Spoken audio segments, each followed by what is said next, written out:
Hello, എല്ലാവർക്കും നമസ്കാരം. പുതിയ വീഡിയോയിലേക്ക് എല്ലാവർക്കും സ്വാഗതം. ഇന്ന് എൻ്റെ കൂടെ 4 കുട്ടിപ്പട്ടാളത്തിനെ കാണുന്നില്ലേ? ഇത് ഇവളെ അറിയാലോ, അതെൻ്റെ ഇച്ചു ഇസ്ര. പിന്നെ ഇത് ഇസ്രേൻ്റെ ഫ്രണ്ട്സാണ്. അപ്പോൾ ഇന്നാണ് സ്കൂളിൽ പ്രവേശനോത്സവം. അപ്പോൾ എല്ലാവരും തിരികെ സ്കൂളിലേക്ക് പോവാണ്. എല്ലാവരും ഭയങ്കര ഹാപ്പിയാണ്. എല്ലാവരും ഹാപ്പിയല്ലേ? പുതിയ ഡ്രസ്സൊക്കെ ഇട്ടില്ലേ? ഇനിയിപ്പോൾ നല്ലോണം പഠിക്കൂലേ എല്ലാവരും? അപ്പോൾ ഇനിയിപ്പോൾ സ്കൂളിൽ വലിയ പരിപാടിയെല്ലാം ബാൻഡ് മേളെല്ലാം ഇവിടെ തന്നെ കേൾക്കുന്നുണ്ട്. അപ്പോൾ ഇനിയിപ്പോൾ ഞാൻ ഇവരെ കൂടെ ഒന്ന് സ്കൂളിലേക്ക് പോവാണ്. ബാക്കിയൊക്കെ സ്കൂളിൽ പോയിട്ട് കാണിച്ചു തരാം. പിന്നെ പഴയ ഗൃഹാതുരത്വം ഉറങ്ങുന്ന ഓർമ്മകളൊന്നും ഇപ്പോഴത്തെ കുട്ടിയേക്കില്ല. കാരണം പണ്ട് പിന്നെ ഉമ്മയുടെ അല്ലെ അമ്മയുടെ കൈയും പിടിച്ച് പാടവരമ്പത്ത് കൂടെ നടന്ന ഓർമ്മകളൊന്നും പങ്കിടാൻ ഇവർക്കില്ല. അതൊക്കെ നമുക്കേ ഉള്ളൂ. അപ്പോൾ എന്തായാലും ഞങ്ങൾ സ്കൂളിൽ പോയി ബാക്കി ഇതൊക്കെ കാണിക്കാം. അപ്പോൾ എല്ലാവരും ഒരു ഹായ് പറ. അപ്പോൾ ഓക്കെ, ബാക്കിയൊക്കെ സ്കൂളിൽ പോയിട്ട് കാണിച്ചു തരാം. ജ്യൂസ് പുത്തനടുപ്പൊക്കെ ഇട്ട് പുതിയ ബാഗും കുടയൊക്കെ ആയതാ അവളെ കൂട്ടുകാരികളോടെ ഞങ്ങളുടെ വഴിയിലൂടെ ഇങ്ങനെ നടന്നു പോകാൻ. എന്താ അവരുടെ ഒരു സന്തോഷം. പണ്ടൊക്കെ സ്കൂളിൽ കരഞ്ഞു പോകുന്ന മക്കളൊക്കെ ഇന്ന് എത്ര സന്തോഷത്തിലാണ് പോകുന്നത്. അത് കാണുമ്പോൾ ഇതാ എൻ്റെ കടയുടെ അടുത്തുകൂടിയാണ് പോയത്. അപ്പോൾ ഞങ്ങളിതാ സ്കൂളിൻ്റെ മതിലിൻ്റെ അടുത്തെത്തി. ഇനി കുറച്ചുകൂടെ നടന്നാൽ സ്കൂളിലേക്ക് എത്തും. ഇതാ സ്കൂളിൻ്റെ മുൻവശമാണിത്.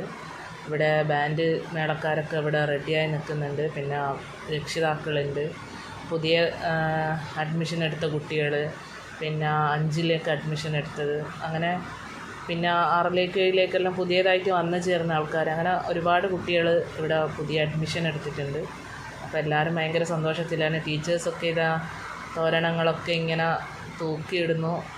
മൊത്തം ഇവിടുത്തെ ഒരു ഗ്രൗണ്ട് എന്ന് പറയുന്നത് ഒരു കോളേജ് ക്യാമ്പസ് പോലെ. ഇതാണ് നഴ്സറി. ഞാൻ നഴ്സറിയിൽ പോയപ്പോൾ ഏതെങ്കിലും കരയുന്ന കുട്ടികളെ കിട്ടുമെന്ന് വിചാരിച്ചു. പക്ഷേ പഴയ കാലമൊന്നുമല്ല. ഇപ്പം കുട്ടികളാരും കരയുന്നില്ല. എല്ലാവരും നല്ല ഹാപ്പിയാണ്. അത് കാണുമ്പം തന്നെ ഒരു സന്തോഷം. ഇത് ഇച്ചുവിൻ്റെ ക്ലാസ്സാണ്. ഇസ്രയുടെ 4A class, English medium 4A ക്ലാസ്സാണ്. അപ്പോൾ അവളുടെ കൂട്ടുകാരികൾ കുറച്ചൊക്കെ ഇവിടെ ഉണ്ട്. കുട്ടികളൊക്കെ ഗ്രൗണ്ടിലാണുള്ളത്. ഇതാണ് മെയിൻ ഇവരുടെ സ്റ്റേജ് ഉള്ള ഓഡിറ്റോറിയം പോലെയുള്ളൊരു കെട്ടിടവും പിന്നെ കുട്ടികളുടെ പ്ലേ ഗ്രൗണ്ടാണിത്. ഇവിടുത്തെ ഒരു പ്രത്യേകത എന്ന് വെച്ചാൽ സ്കൂളിനൊരു വലിയൊരു ഹൈസ്കൂള് അല്ലെങ്കിൽ ഒരു +2 അങ്ങനെയുള്ള അത്രയും ഒരു സൗകര്യമുള്ളൊരു സ്കൂളാണ്. അതാണ് ഞങ്ങളുടെ അനിക്കാട് വെസ്റ്റ് UP സ്കൂളിൻ്റെ ഏറ്റവും വലിയൊരു പ്രത്യേകത. അപ്പോൾ ഇത് സ്കൂൾ കെട്ടിടമുള്ളൊരു ഗ്രൗണ്ടാണ്. ഇതും അത്യാവശ്യം എന്താ പറയുക, ഒരു വലിയ ഗ്രൗണ്ട് തന്നെയാണ്. അതിപ്പം കാണുമ്പോൾ തന്നെ നിങ്ങൾക്ക് മനസ്സിലാവുമല്ലോ. മുഴുവൻ ഇതാ ഫുള്ളായിട്ട് അലങ്കരിച്ച് വളരെ ഒരു എന്താ പറയുക, ഞാൻ കാണുന്ന മറ്റുള്ള സ്കൂളുകളിൽ നിന്നൊക്കെ വ്യത്യസ്തമാകുന്ന നമ്മുടെ സ്കൂളിൻ്റെ ഒരു പ്രത്യേകതയാണിതൊക്കെ. പിന്നെ ഇതാണ് നമ്മുടെ സ്കൂളിലെ കലവറയിൽ ഇതാ അവരൊക്കെ ഫുള്ളെല്ലാവരും പാചകത്തിലാണുള്ളത്. ഇവിടെ രക്ഷിതാക്കളും PTA കൂടെ എല്ലാം പച്ചക്കറികൾ കട്ട് ചെയ്യുന്ന കാര്യങ്ങളൊക്കെ ചെയ്യുന്നുണ്ട്. അത്രയും നല്ലൊരു സഹകരണമാണ് ഇവിടെ. എല്ലാവരും നാട്ടുകാരൊക്കെ നമ്മുടെ സ്വന്തം സ്കൂള് പോലെ കാണുകയാണ്. എല്ലാവർക്കും നമ്മുടെ ഒരു സ്വന്തം സ്കൂളാണ്. ഇപ്പോൾ ഘോഷയാത്ര തുടങ്ങാൻ പോവാണ്. പുതിയതായിട്ട് അഡ്മിഷൻ എടുത്ത മക്കൾ സ്വീകരിക്കുന്ന ഒരു പരിപാടിയാണ് ഘോഷയാത്ര. ഇനിയിപ്പോൾ ഈ ഘോഷയാത്ര സ്കൂളിൻ്റെ പുറകിലൂടെ പോയി സ്കൂളിൻ്റെ ഫ്രണ്ടിലേക്ക് കയറി വരുന്ന ഒരു ഇതിലേക്കാണ് അവരിവിടെ കുട്ടികളൊക്കെ സെറ്റ് ചെയ്യുന്നത്. ഇത് നഴ്സറിയിലെ മക്കളാണ്, LKG UKG ചെറിയ മക്കൾ. അവർ ബലൂണൊക്കെ പിടിച്ച് ഇങ്ങനെ നിൽക്കുന്ന കാണുമ്പോൾ തന്നെ ഒരു അടിപൊളി നല്ല രസമില്ലേ. ഇപ്പോൾ അവർ ബാൻഡ് മേളത്തോടു കൂടി അവരുടെ രക്ഷിതാക്കളോടെയും ടീച്ചേഴ്സിൻ്റെ കൂടെയും ഇപ്പോൾ നടന്നു പോകും. അപ്പോൾ അതൊക്കെ ഒന്ന് നമുക്ക് കണ്ടു നോക്കാം. ഇതൊക്കെ കാണുമ്പോൾ എല്ലാവരുടെയും മനസ്സിൽ നമ്മുടെ പഴയ സ്കൂൾ കാലമല്ലേ ഓർമ്മ വരുന്നത്. എനിക്ക് അങ്ങനെയാണ് ഫീൽ ചെയ്യുന്നത്. നിങ്ങൾക്കും അങ്ങനെ തന്നെയായിരിക്കും എന്നാണ് എൻ്റെ ഒരു വിശ്വാസം. ആ പഴയ ലൈഫൊക്കെ ഒന്നുകൂടെ വന്നിരുന്നെങ്കിൽ എന്ന് പോലും ആഗ്രഹിച്ചു പോകുന്നുണ്ട്. അന്നൊക്കെ നമുക്ക് ഭയങ്കര മടിയായിരുന്നു. ബാൻഡ് ഒക്കെ തുടങ്ങിയിരിക്കുകയാണ്. പ്രതിമ അനാച്ഛാദനം ചെയ്യപ്പെട്ടിട്ടുണ്ട്. ശിവാജി എന്ന് പറഞ്ഞ ഒരു ശില്പിയാണ് ഇത് ചെയ്തു കൊടുത്തത്. വളരെ ഭംഗിയുണ്ട് കാണാൻ.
ഇനി പ്രവേശനോത്സവത്തോടനുബന്ധിച്ച് സാംസ്കാരിക സദസ്സാണ് നടക്കാൻ പോകുന്നത്.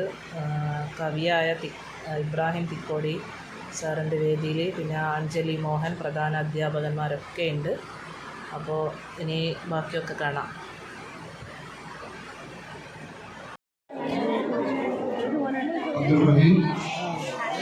SSC ചെയർമാൻ അഷഫ് മാസ്റ്റർ, നമ്മുടെ സ്കൂളിൻ്റെ മാനേജർ ശൈലേജ്, പ്രിയപ്പെട്ട ഏറ്റവും കൂടുതൽ വിലയുള്ള സാധനം ഏതാണ്? പൊന്ന് 55,000 ഉറുപ്പിയുടെ പവന്. അതിൻ്റെ മൂല്യം, അതിൻ്റെ വില ഞാൻ നിങ്ങൾക്ക് തരികയാണ്. കാരണം ഈ സദസ്സിലിരിക്കുമ്പോൾ നമുക്ക് ഇവിടുന്ന് കിട്ടാത്തൊരു ആനന്ദം കിട്ടും. അത് പറഞ്ഞറിയിക്കാൻ പറ്റില്ല, ഉള്ളിൽ നമുക്ക് അനുഭവിക്കാനേ പറ്റും. അതുകൊണ്ട് തന്നെയാണ് ബോധപൂർവ്വം പൊന്നുമക്കളേനെ വിളിച്ചത്. തെറ്റിദ്ധരിക്കണ്ട കേട്ടോ, ഈ ഒരു വാക്ക് നിങ്ങളുടെ മനസ്സിൽ കയറണം. പ്രവേശനോത്സവത്തിൻ്റെ വീഡിയോ ഇതാ. നല്ല പായസം കൂടി ആയപ്പോഴാണ് നമ്മുടെ പ്രവേശനോത്സവത്തിന് മധുരം കൂടിയത്. അപ്പോൾ അവിടെ അപ്പുറം സ്റ്റേജിൽ സാംസ്കാരിക സദസ്സ് നടന്നുകൊണ്ടിരിക്കുകയാണ്. അപ്പോൾ എനിക്ക് കുറച്ചൊരു തിരക്കുള്ളതുകൊണ്ട് പായസമൊക്കെ കുടിച്ച് ഇവിടുന്ന് പോവാണ്. ഇതാണ് നിങ്ങളുടെ അനിക്കാട് വെസ്റ്റ് UP സ്കൂള്. ഞാനിവിടെ പഠിച്ചിട്ടില്ല കേട്ടോ. ഞാൻ പഠിച്ചത് 1 മുതൽ 4 വരെ കണ്ണംകുളം സ്കൂളാണ്. അത് കഴിഞ്ഞ് 5 മുതൽ 7 വരെ മണിയൂർ മുതുവന സ്കൂള്, പിന്നെ 8th മുതൽ +2 വരെ മണിയൂർ ഹൈസ്കൂള്. പക്ഷേ ഇപ്പോൾ ഇവിടെ ഇങ്ങനെ ഒരു പരിപാടിക്ക് വന്നപ്പോൾ, പ്രവേശനോത്സവത്തിന് വന്നപ്പോൾ എൻ്റെ പഴയ കൂട്ടുകാരെ സ്കൂളൊക്കെ ഞാൻ ഒരുപാട് മിസ് ചെയ്യുന്നുണ്ട്. പ്രത്യേകിച്ച് എൻ്റെ കണ്ണംകുളം സ്കൂള്, പിന്നെ മുതുവന സ്കൂള്. കാരണം നമ്മളെ ചെറിയൊരു സമയത്തുള്ളൊരു ഓർമ്മകൾ ഒരുപാട് അവിടെയാണ് ഉള്ളത്. പിന്നെ ബാക്കി പിന്നെ 8th ആകുമ്പോഴത്തേക്ക് നമ്മൾ കുറച്ചൊരു മുതിർന്ന കുട്ടിയായല്ലോ. അപ്പോൾ അതുകൊണ്ട് ഇവിടെ വന്നപ്പോൾ എനിക്ക് എൻ്റെ കൂട്ടുകാരെയും എൻ്റെ ടീച്ചേഴ്സിനെയൊക്കെ വല്ലാണ്ട് മിസ് ചെയ്തു. അപ്പോൾ എൻ്റെ വീഡിയോ എല്ലാവരും മുഴുവനായിട്ട് കാണണം. ഇനിയും ചാനൽ സബ്സ്ക്രൈബ് ചെയ്യാത്തവരുണ്ടെങ്കിൽ ചാനൽ സബ്സ്ക്രൈബ് ചെയ്യണം. ഇനി എല്ലാവരുടെയും സ്കൂൾ വിശേഷങ്ങളൊക്കെ പറ്റുമെങ്കിൽ ഇവിടെ കമൻറ്റ് ചെയ്യാൻ ശ്രമിക്കുക. അപ്പോൾ പുതിയ വീഡിയോയുമായി ഉടൻ തന്നെ വരുന്നതായിരിക്കും. അപ്പോൾ ഓക്കെ, ടാറ്റ. വീണ്ടും പായസം കുടിക്കണം. ഞാൻ സ്കൂളിൽ നിന്ന് ഇവിടെ വാങ്ങുകയാണ്. ഓക്കെ.